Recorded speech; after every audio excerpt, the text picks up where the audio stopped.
DRIFT is a research institute affiliated with the Erasmus University.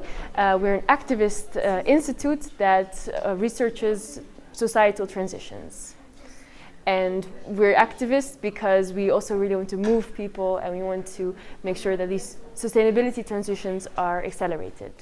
Energy Shifts is an opportunity for DRIFT to have social science and humanities contribute to an acceleration of the energy transition. DRIFT is going to manage a collaboration between researchers, scientists, and policymakers for them in order to start learning from each other and to see what knowledge gaps there are and where policy maybe needs to act.